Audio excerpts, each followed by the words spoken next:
Terima kasih Anda masih bersama kami. Bagi Anda yang baru saja bergabung, kami hadirkan kembali 3 berita utama hari ini. Seorang pria dikeroyok massa karena dituduh dokumentasikan rapat desa tanpa izin. Kejaksaan Tinggi Sumatera Selatan menetapkan 7 tersangka kasus korupsi penyaluran kredit usaha rakyat mikro dan pengelolaan aset kas besar Bank Plat Merah yang merugikan negara lebih dari 11 miliar rupiah. Apes, 2 mobil yang sedang terparkir tertimpa material bangunan rumah yang ambruk.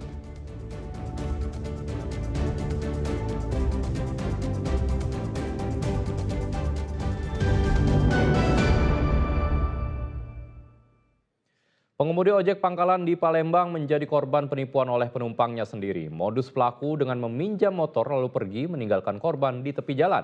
Kejadian ini tidak hanya membuat korban kehilangan sepeda motor, namun juga harus kehilangan pekerjaannya sebagai pengemudi ojek pangkalan.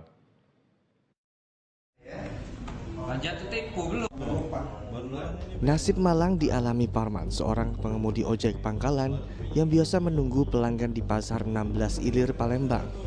Sepeda motor yang biasa digunakan untuk mencari uang dibawa kabur oleh penumpangnya. Parman lalu melaporkan kasus ini ke SPKT Polrestabes Palembang. Kejadian bermula saat pelaku minta diantar ke kawasan 1 Ilir untuk membeli sembako dan menjemput anak serta cucunya di kawasan Sekojo.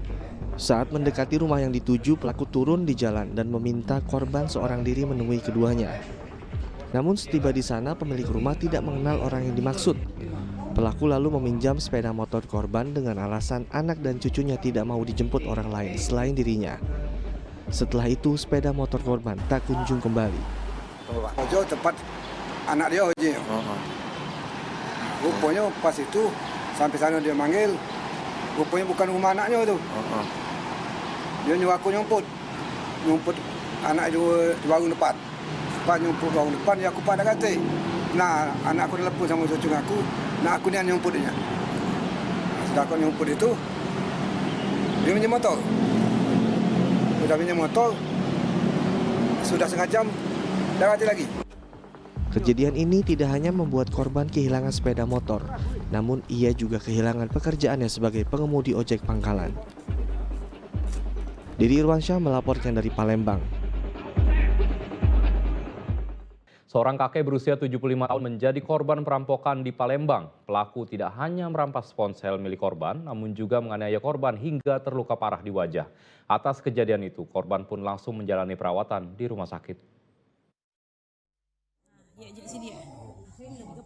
Seorang kakek bernama Syahrul harus dirawat di Rumah Sakit Muhammadiyah Palembang setelah dianiaya oleh perampok sampai kepala dan wajahnya luka-luka. Tak hanya menganiaya, pelaku juga merampas ponselnya. Sang anak yang tidak terima dengan perampokan itu membuat laporan ke Polrestabes Palembang.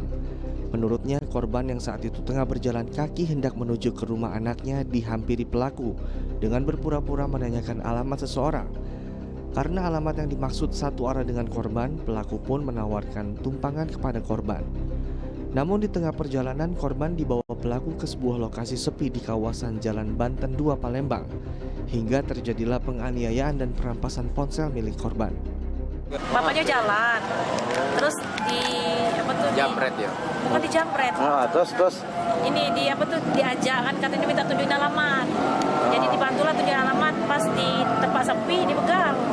Ya PHP. Dilukain di mana? Kepala sini itu pecah, belah. Belah. Benjol, bengkak, memar di seluruh muka memar. Keluarga berharap polisi dapat mengungkap kasus ini dan menangkap pelakunya, mengingat kejadian serupa sudah sering kali terjadi di kawasan tersebut.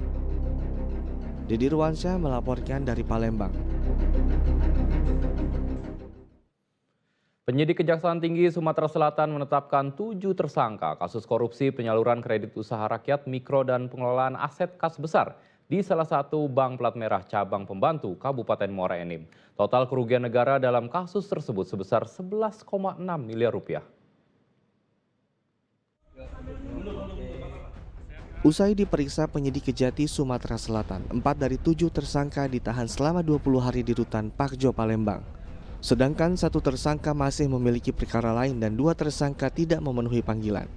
7 tersangka diduga terlibat korupsi penyaluran kredit KUR dan pengelolaan aset kas besar di salah satu bank plat merah pada tahun 2022-2023. 3 orang merupakan perantara KUR Mikro dan 4 tersangka merupakan karyawan bank plat merah.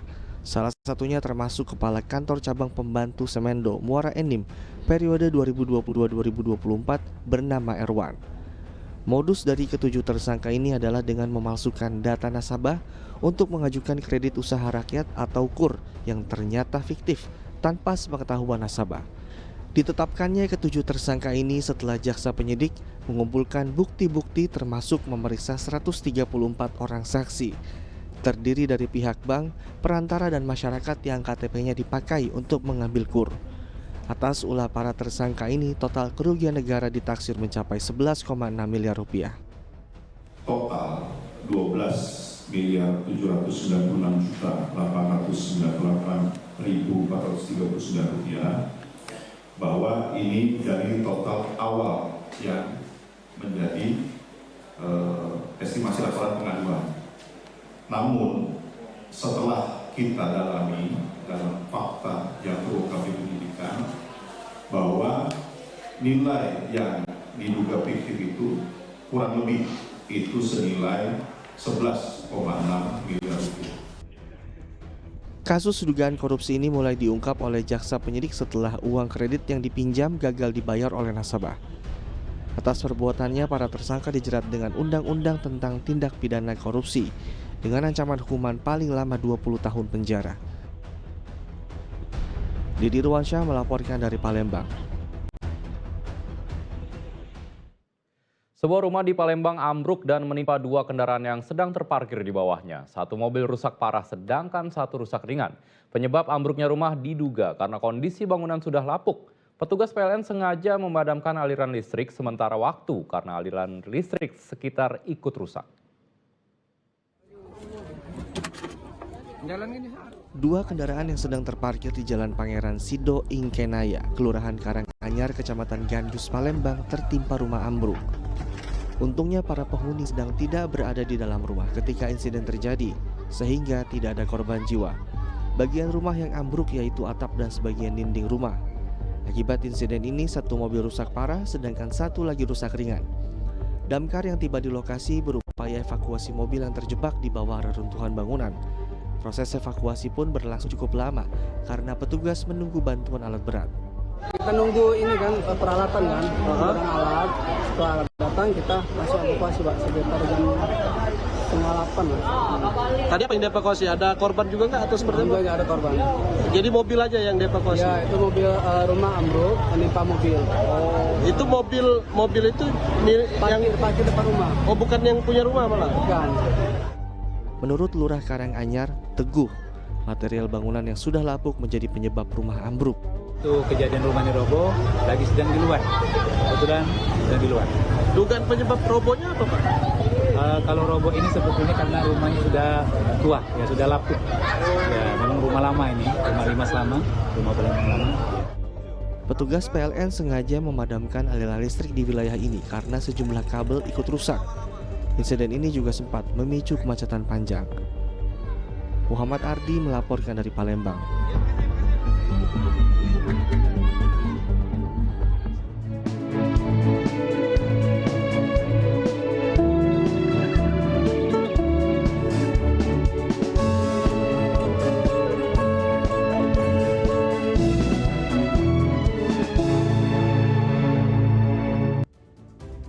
Ya, laporan tersebut sekaligus mengakhiri berita Sumatera Selatan hari ini. Jangan lupa pastikan Anda subscribe channel YouTube Liputan 6 SCTV Daerah.